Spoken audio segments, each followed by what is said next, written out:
What's up, Tampa? It is Friday, November 7th. And for those of you just joining us, welcome to Tampa Talk, your weekly roundup of all things Tampa. I'm John. And I'm Dahlia. Thanks for joining us. All right, so what are we talking about this week?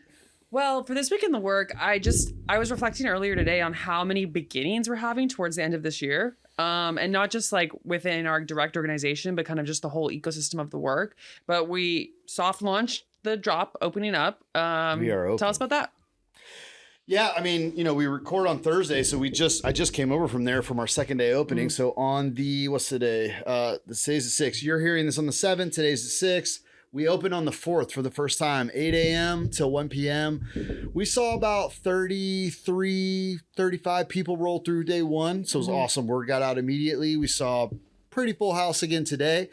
People have already been showering, doing their laundry. We're just getting the mailbox installed, so mail services will be returning soon. So it's a soft launch. I mean, we're opening a couple days a week, actually Friday morning. So as you're hearing this, there will be breakfast there. So another ministry called Revive and Restore that has partnered with us. Lori and her team are incredible. They're running a little boutique there for people to get clothes.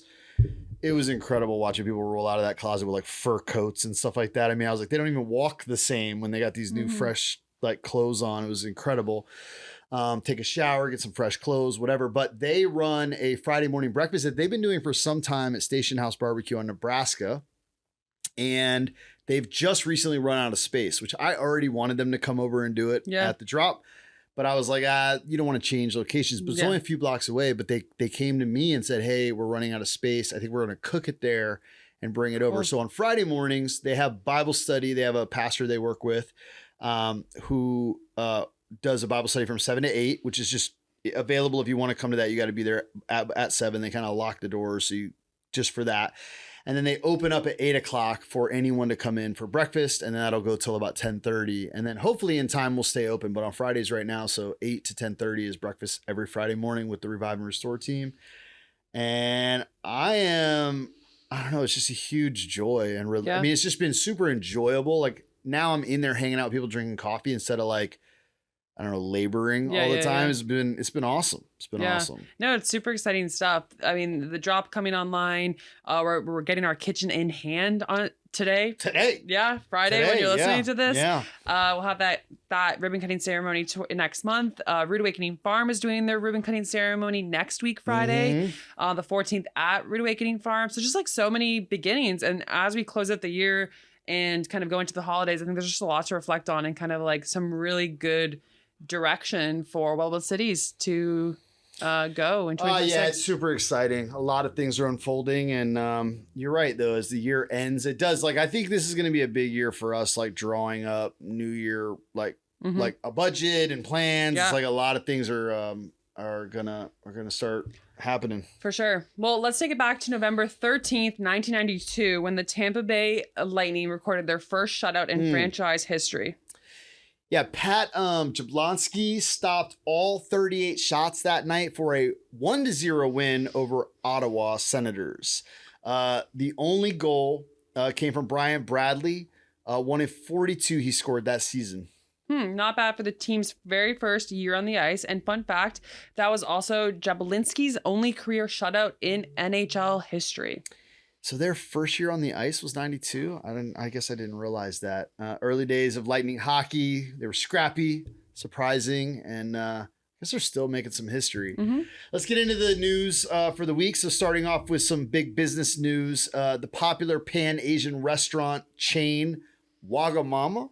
I think that's how you say it, yeah. Wagamama. Yeah. It says popular Pan-Asian. I don't know Wagamama. There's one on I want Water to keep Street. saying it though. Wagamama is moving its U.S. headquarters from New York City to Tampa.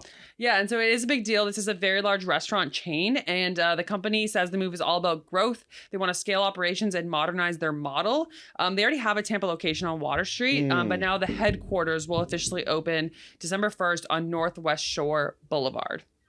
I kind of wish it was in Waimama, so you could be like Wagamama's in Waimama. I don't think large restaurant chains are moving to Waimama. Not yet.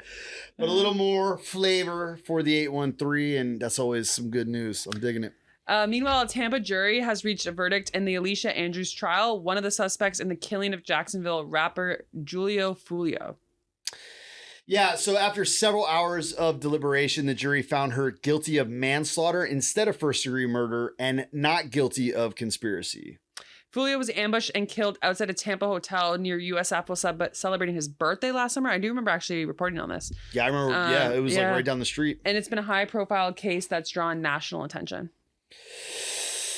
More hopeful note, there's a new community wellness hub inside Sheer Excellence Barbershop on East Bush Boulevard. Yeah, so this is a cool project. It's part of a partnership between the Envision Resolution Foundation and local health agencies to bring free health screenings right into the community. So blood pressure checks, EKG readings, weight and oxygen levels, all self-serve and free. All self-serve.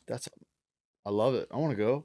One of several efforts tackling the health disparities highlighted in Hillsborough County's latest community health assessment, especially around heart disease and diabetes. By putting this tech in the barbershop, they're meeting people kind of where they actually hang out. Yep. And honestly, great idea. Because, it is a good idea. You know, even if you think about salons, barbershops, like even historically before we had all the tools in the house, right? Yeah. Those were like hubs of community, and they still are. Yeah, but great idea.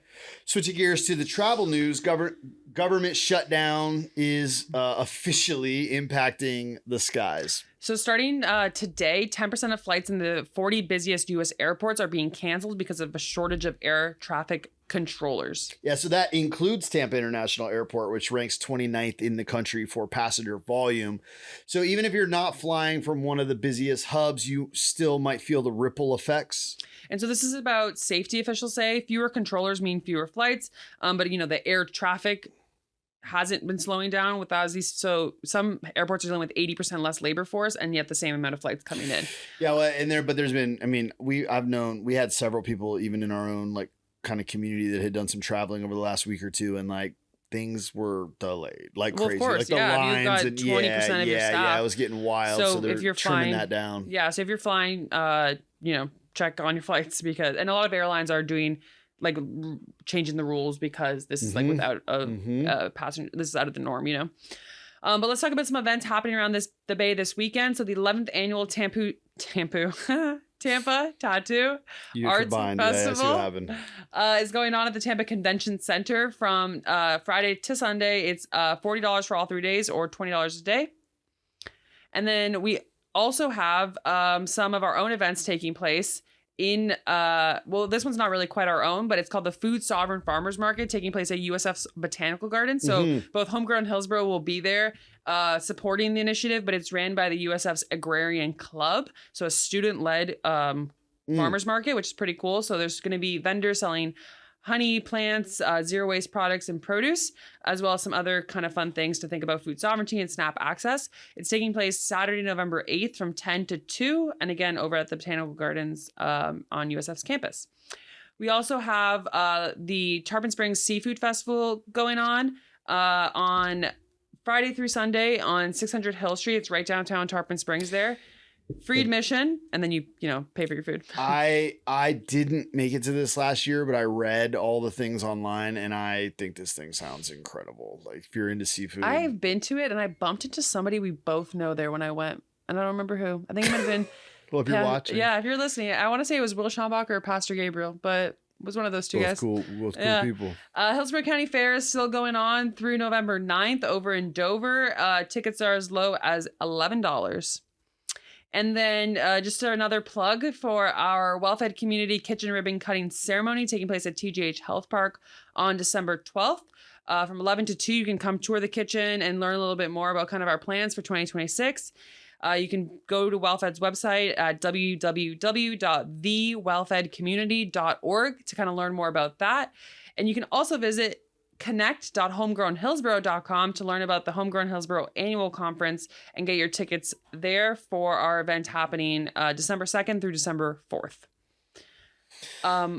That's what's going on. Yeah, and then also, we got our own like regular pop-ups that we're doing. So we will be, like always, out at Harvest Hope Park this morning from 10:30 to 11:30. That'll be sharing groceries with the Kinship Mobile Free Market that's right alongside kind of the Harvest Hope Park Garden and all the work out there going on. And then we'll have a crew down at the Ybor Street Community Garden from 10 a.m. until noon if you want to roll by and say what's up, maybe get your hands dirty, kind of see what's growing in the gardens. All right, Tampa. Well, that's what we're talking about. Thanks for tuning in to Tampa Talk. Yeah. So if you like the show, if this has been valuable to you, one, we love hearing from you. And we love hearing that ourselves of what particularly has been valuable, but also we'd like to invite you to share the show with friends, to rate wherever you're listening, to like wherever you're listening. Just kind of help us spread the impact and the reach of this show. And we'll see you next week for more stories, events, and Tampa history. Until then, y'all be good.